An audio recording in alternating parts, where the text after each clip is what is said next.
Guys, we appreciate your time and congratulate you on being here.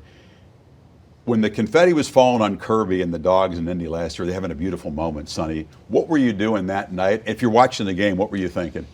You know, it's funny. I was sitting in a bar in San Antonio at the AFCA Coaches Clinic, which unfortunately is where I've been before watching the national championship. Always wanted to be a part of it. Had a dream, that we could do it. And so it's been quite a ride to get here, but we're very appreciative of it and excited about the opportunity.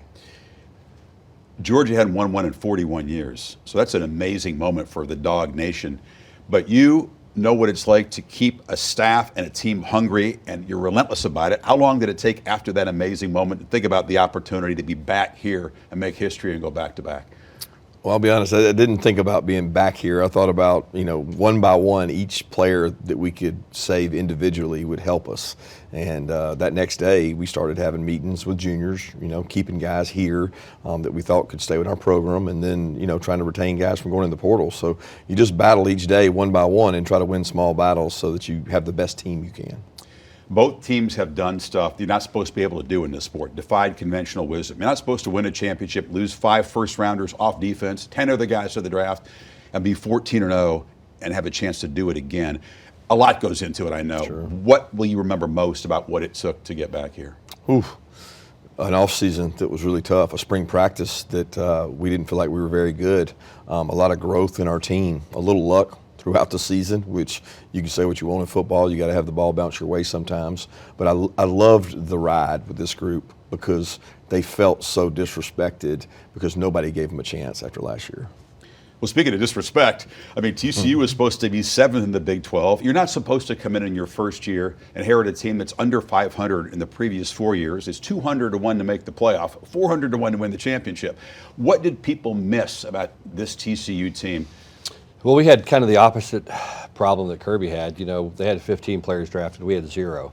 And so we had some other issues. But it was, we supposedly lost 3 of our top 4 players through the transfer portal, through the head coaching change. And, I think in a weird way it galvanized our guys a little bit. I think that they came together. They sacrificed for each other. They did all the little things that guys have to do. And it's been quite a ride. You don't have this kind of ride without, as Kirby said earlier, great leadership. The ball's got to bounce your way. You have to have just an unrelenting attitude and a desire to get better every single day. And you got to have a little bit of a chip on your shoulder to prove people wrong. And these guys have had that all year. They've had a desire to work hard and to invest in each other, and it's got us here. And, we haven't listened to any of the preseason expectations.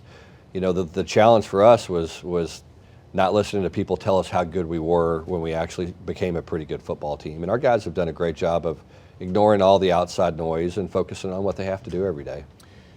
You stood in front of a team after losing the Big 12 championship game that was in pain. They were crying, as Kirby's team was losing the SEC championship a year ago. How was that a moment of growth for your team? Everybody's telling you you're still in the playoff. You're still in the playoff. But what did that feel like, and how did that help your team grow? Well, it was, number one, it was really good to see that. You want to see young people that care and are that heavily invested in each other and the team. That it hurts, and it hurt our guys. And to me, that was a good thing. And then the second thing is, okay, how can we benefit from this? And so we had to sit down and say, why did we lose this game? What did we do wrong? How can we get better? And all those things that we learned in that Big 12 championship game, we were able to apply to the semifinal game against Michigan. And we had to get better on short yardage offense and defense. We really played well in those areas in that game. We had to do some things down the stretch as far as game management for us as coaches and how we approached those situations and dealt with those issues, and we were better. And so we were better prepared as we got in the semifinal game, and that's what we have to do all the time. We've got to learn how to take every advantage, and when things bad happen, learn from those opportunities. Kirby, you were a defensive coordinator on staffs that won back-to-back championships. Each of those Alabama teams suffered a loss before getting to the championship game. You haven't had the benefit of a loss, so where did the growth moment come for your team when you're just winning and pounding a lot of people too along the way, by the way? Well, I think you grow constantly. We start every team meeting on Monday with the song Backstabbers and talk about everybody's going to be smiling in your face. And It's a classic. It is. It's a great song, and it really brings us back to center every Monday, because our kids realize as soon as they're telling you how good you are, as soon as they're telling you there's going to be naysayers out there, there's going to be people question you, you got to block it all out. Really, the team that moves the needle from point A to point Z throughout the year and keeps moving is the team that's going to get better. We had some poor performances, some poor halves, some really good halves, but we're just constantly trying to learn from our mistakes. And our kids embrace the fact that you have to be coachable. And when you start thinking you're better than you really are, that's how the mighty fall. And we're trying to avoid how the mighty fall. Let's talk quarterbacks. Both guys were Heisman finalists. Both these quarterbacks have been told you're not good enough. And they say they've been told that many times in their life. They've been told that by your staffs a couple of times. So how has the resilience and toughness of Max Duggan, who's not a day one starter this season, helped your team? Well, it's made all the difference in the world. I mean, his attitude, the way he's handled adversity, the ups and downs he's had, I think has galvanized our football team. Everybody respects him. He's the one guy that, we believe in him undyingly. I mean, the guys really believe that he's going to will something good to happen. And he's done it before. I mean, he's had to fight through health issues and all the ups and downs, the coaching change, all the stuff that quarterbacks don't want to have happen. They've all happened to Max. And, we go into game one, he's not the starting quarterback. We have an injury in the beginning of the third quarter, and all of a sudden he takes over and just rolls. And it was interesting to see how our players responded to him. I mean, they believed he was going to get it done. And it hadn't always been real pretty, but he's just got so much grit and toughness and an ability to make plays in critical situations. Stetson Bennett's story is like a movie. It's been well told. Now he's 25 years old. He's not a college kid. No. But his stubborn streak, I know it drives you crazy at times. How has that been an asset to him and this team getting back here?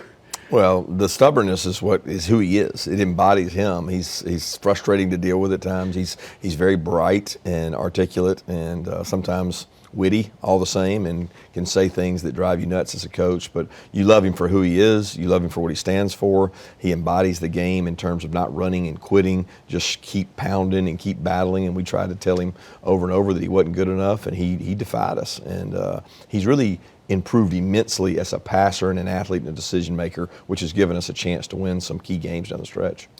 You guys are standing here, the only two teams left, in what's been a turbulent year for the sport. A lot of traditionalists are offended by what they see, the explosion of NIL and the transfer portal and roster fluidity. And they complain a lot about players in the generations you coach. What are people missing who aren't around players and levy those criticisms? Well, they're missing the love of the game. They're missing the people the Stetson Bennett story. I mean, you got a lot of stories that don't embody just that, okay? And let's be honest, NIL is probably a long time coming for our players, because you wouldn't be sitting here now if it wasn't for TV and the money that comes into it. He and I make a lot of money as coaches, and these players make a lot of sacrifices. So I don't look at NIL as a bad thing when it's handled the right way, and I think some people they plead ignorance. They don't know and understand what we require these young men to do and what the school makes a lot of times off of these young men. So there's a balance there. I think it's a good thing for kids to be able to make it, but it's got to be managed, and it's got to be kind of sold in the right package. Sonny, the challenge is enormous. You guys used the transfer portal well to rebuild the roster. You had to convince guys who were at TCU not to transfer when you came in, and you managed to put together a really close, cohesive team from guys who came from all different backgrounds. That's a different challenge than in years past in this sport. It is. Young people now, it's different. A lot of these guys have been to multiple high schools. A lot of these guys have played on a lot of 7-on-7 teams. They're always adding guys, subtracting guys, and young people know how to handle that more than they used to. I always worried about NIL from the standpoint of some guys are going to be making a lot of money and others weren't, and how's that going to affect the locker room and the way the guys interact with each other. And, it's one of the things young people really don't care about. I mean, they're focused on themselves and trying to create opportunities for themselves, and they respect everybody within the locker room. And if somebody has an opportunity that they don't, they're okay with that. And they realize, hey, look, I want that opportunity, and the way to get it is to work harder. And so I think it's been good. I mean, player empowerment to me is probably the biggest issue in college football now, and I'm all for it, because I think for a long time we took advantage of these young people and their talents and their skills, and I think the pendulum's swinging the other way now. And us as coaches, we have to deal with it, and that's okay. We can deal with it, and it's our job to figure out how to make it benefit our program. And Kirby's obviously done a fantastic job with that, and we're trying to figure that out on a daily basis as well. So, like I said, I'm all about the players having opportunities and being able to create good situations for themselves. You guys grew up in families where coaching was the family business, and you saw up close the highs, but also the lows, the challenges and the sacrifices that coaches make, and you still felt the calling to dive into it. Why did you want to do this for a living, Kirby? Just love competition, love sports, love what it means. To me, on the grass every day, I've always said my passion is to be outside on the grass with maybe developing someone, making them better, and then you get to have these relationships where now I'm starting to have the kids of guys I coached when I was at FSU. They're coming out recruiting. When I was coaching at Valdosta State, their kids are in high school, and it's like, man, this is pretty cool. This is why I got into this business, to have a relationship with somebody and make them better for the rest of their life. That's the pure enjoyment for me. I don't see it as work. People think of money and fame, Sonny. That's not why guys in your generation got into this. Why did you feel the calling to follow your dad, who's a Texas legend? Well, that $4,000 a year I made at Navarro Junior College, that was pretty enticing. I think more just about the experience and relationships, and just as Kirby said, getting to go out there every day and be around young people. There's a purity to that. I mean, there really is. When you have a chance to walk outside of that building, and everybody sacrifices and is committed to doing what's best for the team, it's a really special thing. I don't know that happens too many other places in today's world, where people really care so much about each other, they're willing to give things up for each other and for the team. And it's special to be a part of that, because it's truly a family, and that's what families do. They take care of each other no matter what. Even if they have a dispute, they take care of each other. And it's the same thing with football teams. And that's what has made this year so much fun for me, is I never felt like one day that I went to work. It was always, I'm excited to go, I'm excited to be around these guys, I'm excited to see what they can do, and let's go on this journey together and see where it takes us. Besides your dad, Mike Leach was a very important mentor to you. We lost Mike this season. Your team, again, Monday will wear a decal honoring him, as you did in the semifinal game. In the preparation for the Michigan game, you and two staff members went to Starkville for the service. Besides the grief, what was it a reminder that it's fleeting for all of us, coaches and players? For sure. I mean, look, we've got a lot of regrets. I think a lot of us that grew up with Mike and that he had a big impact on our lives. I think we regret not spending more time with him. We regret not spending more time with each other.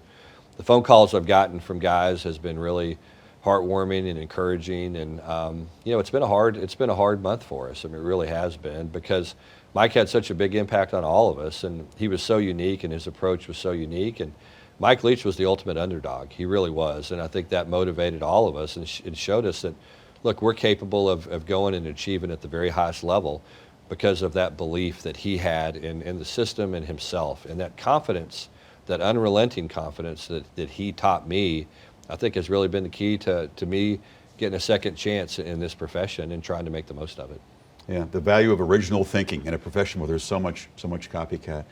Kirby, you'll stand in front of your team and deliver a message pregame, and it's a 60-minute football game, but it's also a chance to do something that is so rare and special, back-to-back championships, and make their mark at a program that hadn't won one in 4 decades. Do you want them thinking about the big picture, or you want them to push it out of their mind? I want them to have fun. I want the outcome to be out of their mind and just think about playing the game. If we're all outcome related, it creates tension and nerves. It's not about the outcome. It's about those guys going and competing at their highest level. I want them to be able to play well, and I think to do that, you got to free the mind of that and just cut loose and go play. Trophy sitting right there, Kirby. You held it a year ago. Is it surreal to see that thing close and know that your team's one win from holding that thing? Yeah, it is. It is. I mean, certainly from where we started to today's journey, I don't know that any of us thought we'd be here, but it just shows you the power of a team and a belief and a confidence. And so it's pretty inspiring, and we're certainly excited for the opportunity. I've done this many years, and I always close with this question. This is not a place for secrets to be shared. I understand that. But if you could get an honest answer from each other, one aspect about this game that you'd like to know, Kirby, what would your question to Sonny be? Well, you said earlier you can't ask that because then he knows what you're thinking. You know what I mean? I mean, is he taking the ball or is he deferring the toss? There you go. That's my question, because it's only a 50-50. Yeah, Kirby, all I want to know is just when he's going to blitz. Just tell us when all the blitzes are coming, all the exotic stuff they do. That's the true offensive guy right there. That's the Leach and the Chris Hatcher in there. Yeah, just write that down for me and kind of slide it under my door. Send it over there. Opponents been trying to figure that out for years, so you're not going to get an answer on that. They're lying. They know. It's you can't hide it. So, but even tipping your hand in terms of asking a question could give something away right there. You think? That's right. Good. So I asked coin toss. Important decision, That's a very important decision. That's right. Most guys defer. We'll see what happens. Guys, enjoy the experience. Congrats, and thanks for your time today. Yeah, Appreciate it. Thank you. Thanks for watching ESPN on YouTube. For live streaming sports and premium content, subscribe to ESPN+.